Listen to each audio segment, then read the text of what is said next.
Hi, and welcome to Gin with Gwynne. I'm Oliver Gwynne, and this is where we talk about marketing, data, and philosophy.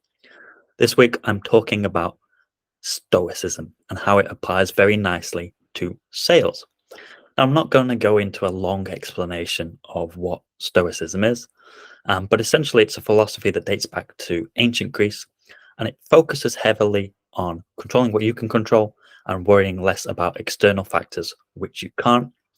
And the most famous book from the Stoics is a book called Meditations by former Roman Emperor Marcus Aurelius, that I'm going to quote quite a lot today, but a book that I really would recommend to you if you're not already familiar with it.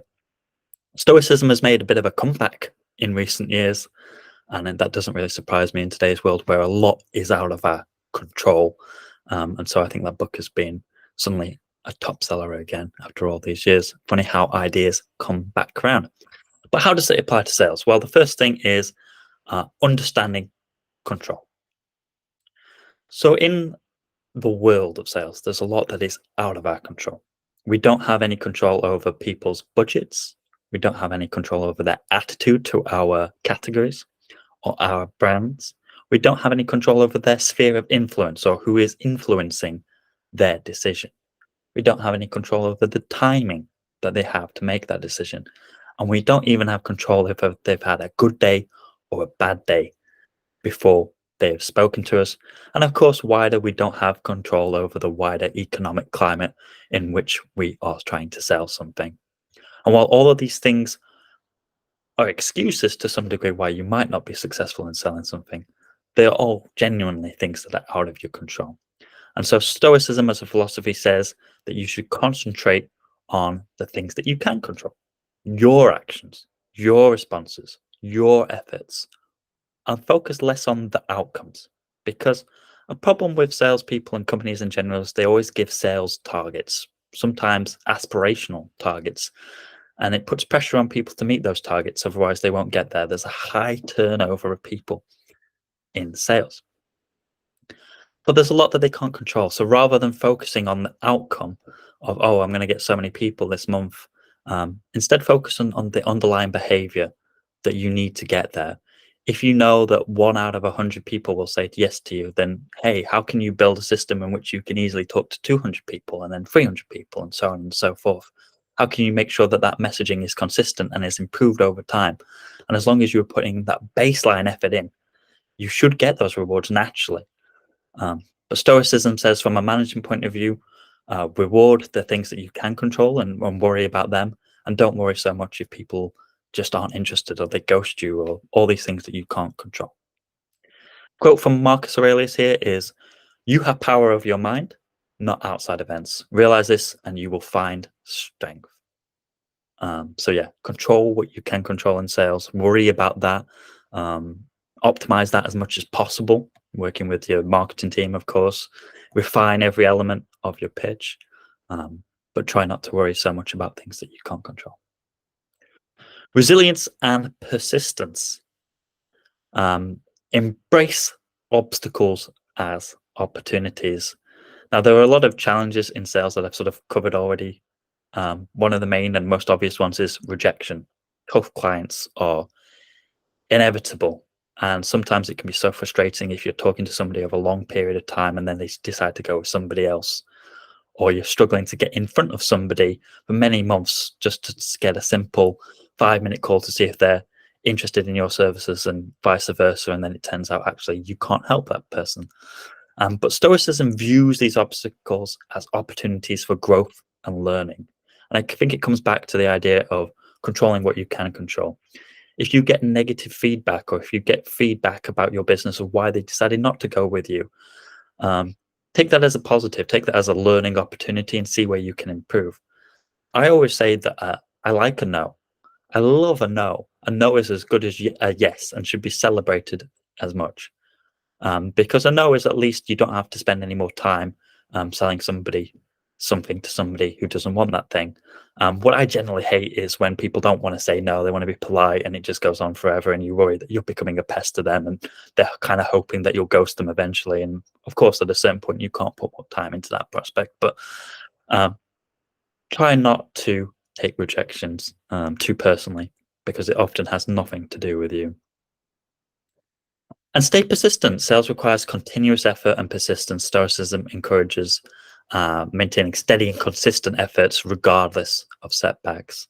So it's all about, as I said before, the underlying performance of making sure that you are contacting 100 people on a regular basis rather than worrying about how many people you get in and say yes.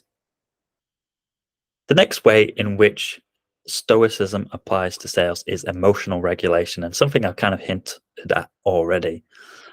Salespeople, they face often these high pressure situations where big deals are on the line. They're facing rejection on a regular basis. They're facing frustration and competition for things that aren't in their control often. And Stoicism really teaches us the importance of maintaining an inner peace and a composure. Seneca says that the greatest remedy for anger is delay. And he also says that we suffer more in imagination than in reality. And so it's when you're having frustration, when you're having a bad day, just pause, remember that baseline and try and control those emotions as much as possible. Because something that I think is very true is you can't control the weather. And when it rains, it pours. When you're having a bad day and it rains and you get wet, it can be really, really annoying and it just adds to your bad day. But on another day where you've had a really good day and it rains, it doesn't bother you at all. The only thing that we can control is our response to life in many situations, how we respond. And there's always a danger that how we respond ultimately affects other people. It all reflects on our work.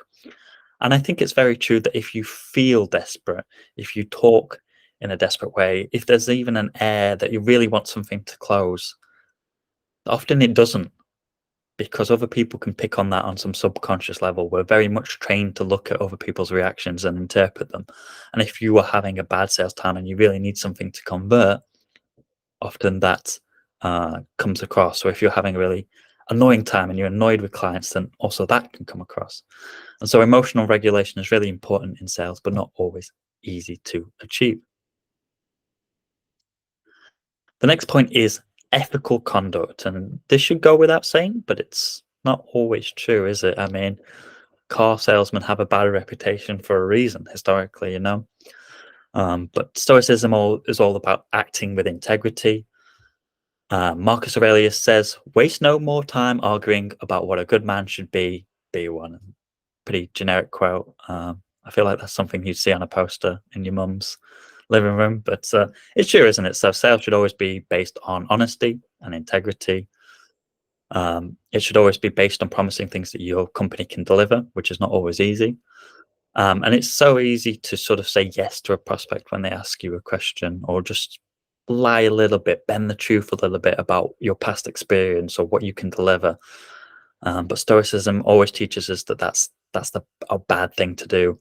And let's be honest, it always bites people. It's easy for a salesman to sell something, and then later on it has cost implications to the team who have to actually deliver that. Maybe they can't deliver that. Then you have a client who has had unrealistic expectations given to them, who is ultimately not happy because you can't deliver on it. And so it's not worth it in the long run. It ends up costing your company money. And so ethical conduct is, of course, always important and is a core component of Stoicism. The next point is accepting reality. So whether you achieve your sales targets or not, accept the outcomes with grace, without distress. This is a key point of sales and also a key point of Stoicism.